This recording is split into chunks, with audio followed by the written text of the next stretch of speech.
Hello everyone, welcome back to Kritika BSc classes. So friends, कैसे हो आप सब? आई होप आप सभी अच्छे होंगे।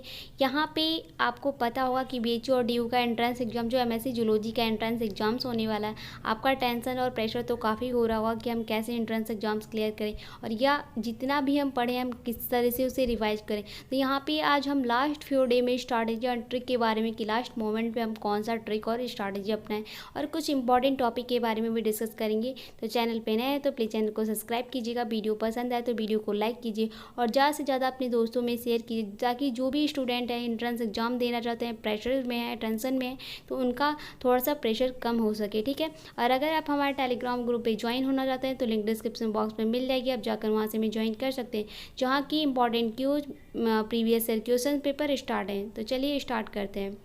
यहाँ पे आप are you ready to the crack BHU DU MSc zoology entrance exam? क्या आप रेडी हैं बीएचयू और DU MSc zoology entrance exam clear करने के लिए? प्रेशर तो यहाँ पे आपको पता है, कोई भी ऐसा नहीं स्टूडेंट होगा जो बीएचयू और डीयू में नहीं पढ़ना चाहता होगा। तो यहाँ पे हम इसी टॉपिक के बारे में बात करेंगे। If you step help to the qualify BHU DU MSc entrance exam in the smartly way within the few day.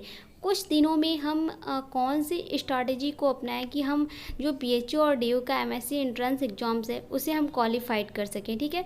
कुछ स्मार्टली हम कुछ तरीका अपनाएं या फिर कुछ कौन से टॉपिक को देखें या फिर कौन सा पढ़ें। काफ़ी टेंशन हो जाती है, तो इसी चीज़ को हम क्लियर करने वाले हैं। ठीक है।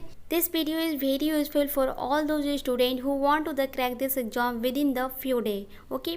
तो यहाँ पे if you step for exam, हम कुछ स्टेप देखते हैं एग्जाम्स के लिए। कुछ हम दिनों में हम कौन सा स्टेप अपनाएं या कौन सी ट्रिक को अपनाएं कि हम एग्जाम क्वालिफाइड कर सकें। ओके। तो सबसे पहला पॉइंट, ठीक है, कुछ पॉइंट को हम देखते हैं यहाँ पे।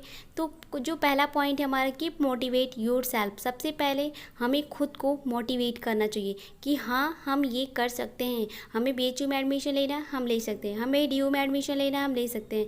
हम किसी भी यूनिवर्सिटी में एडमिशन ले सकते हैं। हम क्यों नहीं कर सकते? हम कर सकते हैं, हम ये करेंगे। जब तक आप खुद को मोटिवेट नहीं करेंगे तब तक आप कुछ नहीं कर सकते हैं। अगर आपके दिमाग में निगेटिव चीज़ें आ रही हैं कि हम नहीं कर सकते हैं, हम कैसे करेंगे, कैसे एंट्रेंस एग्जाम, इतना कुछ हमने पढ़ा फिर भी हमारा कुछ नहीं होगा, कुछ फैमिली प्रेशर होता है, फैमिली सपोर्ट नहीं करती, या फिर कुछ होता है कि हम नहीं कर सकते, हम इतना पढ़े, हम नहीं कर पाएंगे। लेकिन इस चीज़ को इस टाइम हमें अपने दिमाग में नहीं लाना है। हमें सबसे पहले खुद को मोटिवेट करना है कि हाँ, हमें एंट्रेंस एग्जाम हमें पढ़ना है, हमें बीएचयू यूनिवर्सिटी में अपने दोस्तों के साथ पढ़ना है, नए दोस्त बनाने या फिर पढ़ने। तो हमें अपने आप को मोटिवेट करना होगा। Okay. Second step, clear concept each and every topic. जितना भी आपने पढ़ा है, देखिए जितनी भी टॉपिक आपने कुछ नोट डाउन तो किया होगा, कुछ मोस्ट इम्पॉर्टेंट जो टॉपिक होंगे उसे आपने पॉइंट पे कॉपी पे नोट किया होगा। तो उसे जितना भी आपने पढ़ा है, जितनी भी कॉन्सेप्ट है, उसको क्लियर कीजिए। उसे कंफ्यूज मत रखिए कि नहीं इसे हम बाद में देखेंगे, नहीं, इसे उस कॉन्सेप्ट को क्लियर कीजिए एंड देन एवरी टॉपिक को। ओके। नेक्स्ट पॉइंट की बात करें तो must be solve the previous year question at least the last 5 year तक। कम से कम लास्ट 5 ईयर तक अगर बीएचयू का डीयू का देना है तो लास्ट ईयर के प्रीवियस ईयर क्वेश्चंस को सॉल्व कीजिए। Okay. Also solve the previous year question for all top most universities entrance exams.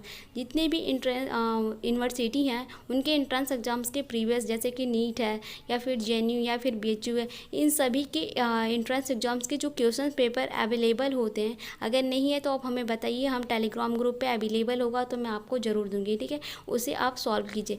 Next point है exam conduct by the NTA, so this is the plus point two the qualified your exam easily.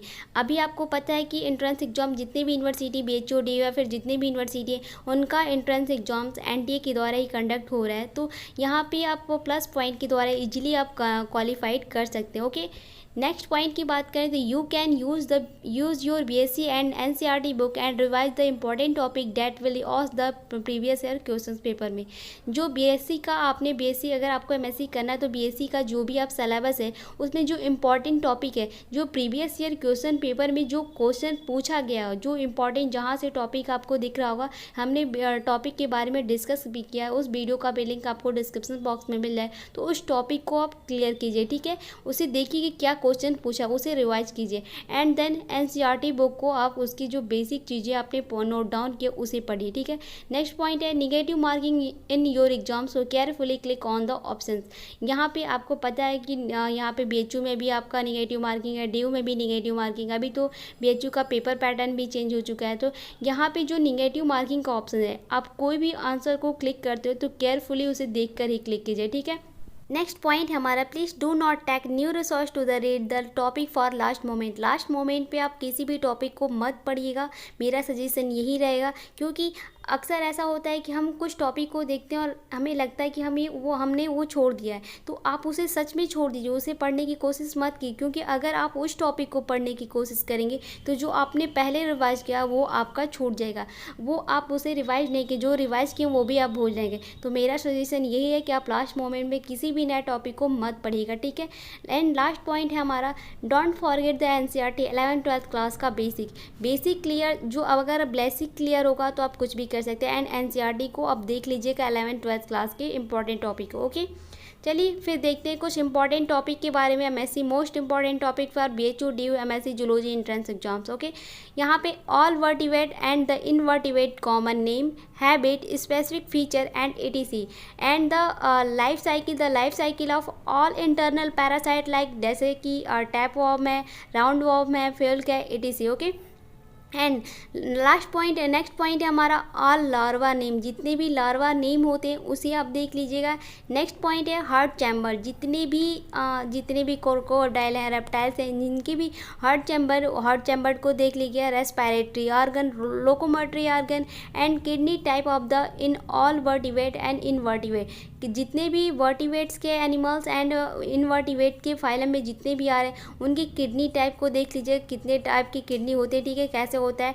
ये जो topic थे आपका, जैसे कि heart chamber, यहाँ पे ये जो हमने टॉपिक यहाँ पे डिस्कस किए ना, ये टॉपिक को अक्सर हम इसे स्किप कर जाते हैं, हम इसे नहीं पढ़ते हैं, भूल जाते हैं। तो इस टॉपिक ही काफ़ी इंपॉर्टेंट है, तो इसे छोटी छोटी चीज़ें इसे आप ध्यान में रखिएगा, ठीक है। नेक्स्ट पॉइंट की बात करें तो ऑरिजिन ऑफ ऑर्गन मीजो, जिसमें कि मीजोडर्म, इक्टोडर्म एंड इंडोडर्म आते हैं, इनसे आपको देखना है, ठीक है, एडीसी। नेक्स्ट पॉइंट है टाइप ऑफ स्केल्स और सेंस ऑर्गन इन फिश। इससे सबसे ज़्यादा बीएचयू में क्वेश्चन कम से कम 5 से 6 क्वेश्चन पूछे गए हैं, तो इसे स्किप मत कीजिएगा। मैं बार बार आपसे कह रही हूँ स्किप मत कीजिएगा, तो मतलब मत कीजिएगा। एंड नाइट्रोजनस वेस्ट है, ruminate animals and their stomach and the chamber name, जो एनिमल्स होते हैं उनकी रूमिनेट में कौन सा स्टमक एंड चैम्बर्स नेम देख लीजिएगा। एंड नेक्स्ट पॉइंट है cell organelles function and disease name, जैसे कि सेल ऑर्गेनल्स में क्या है आपका माइटोकॉन्ड्रिया है, राइबोसोम्स है, गोल्जी बॉडी है। ये जो सेल ऑर्गेनल्स होते हैं इनका फंक्शन क्या होता है, इनके डिजीज नेम्स काफ़ी इंपॉर्टेंट है, तो इसे देख लीजिएगा। नेक्स्ट पॉइंट है हमारा name of cytoskeleton and the function, इनकी साइटोस्केलेटन का फंक्शन, ठीक है। कोडान की प्रॉपर्टीज़ क्या होती हैं, ठीक है, ओके। नेक्स्ट पॉइंट है हमारा cell cycle and cell division, cell cycle और सेल डिवीजन की जो इंपॉर्टेंट टॉपिक है उसे आप देख लीजिएगा। एंड नेक्स्ट पॉइंट है रेप्लिकेशन, ट्रांसक्रिप्शन एंड ट्रांसलेशन का जो प्रोसेस होता है उसे आपको देखना है, ठीक है। नेक्स्ट पॉइंट है हमारा all carbohydrate fat and protein test rearrange name, इनके जो इनके नेम्स होते हैं प्रोटीन, कार्बोहाइड्रेट, फैट्स के, तो उसे देखना है। नेक्स्ट पॉइंट है हमारा हार्डी-वेडमर्ग लॉ, इनके जो न्यूमेरिकल्स क्वेश्चंस होंगे हार्डी-वेडमर्ग प्रिंसिपल्स के, उसके न्यूमेरिकल को सॉल्व कीजिएगा, ठीक है। नेक्स्ट पॉइंट आता है सम कीवर्ड ऑफ द जेनेटिक्स, इनके कीवर्ड जो जेनेटिक्स के कीवर्ड्स होते हैं ना उसे आप देख लीजिएगा। नेक्स्ट पॉइंट है मेंडल लॉ, जिसमें कि उनका रेशियो एंड इनका वो एक्सपीरियंस जो था, उनका एक्सपेरिमेंट था, उसे आपको देखना है, ठीक है। नेक्स्ट पॉइंट है all hormones name and the precursors and all vitamins name, उनके प्रिकॉर्सर्स एंड उनके फंक्शन, विटामिन्स नेम की जो फंक्शन थे उनकी विटामिन नेम कौन सा उनका नाम होता है, ठीक है। एंड द लास्ट आता है कनेक्टिंग लिंक भी आपका काफ़ी इंपॉर्टेंट है। ये कुछ इंपॉर्टेंट टॉपिक थे। आई होप आपको वीडियो पसंद आया होगा। मैंने आपको जितना मुझसे हो चुका है मैंने उस वीडियो को आपको क्लियर करने की कोशिश की है, तो प्लीज़ वीडियो को लाइक कीजिएगा और ज़्यादा से ज़्यादा शेयर कीजिए और चैनल को सब्सक्राइब कीजिए। Thank you.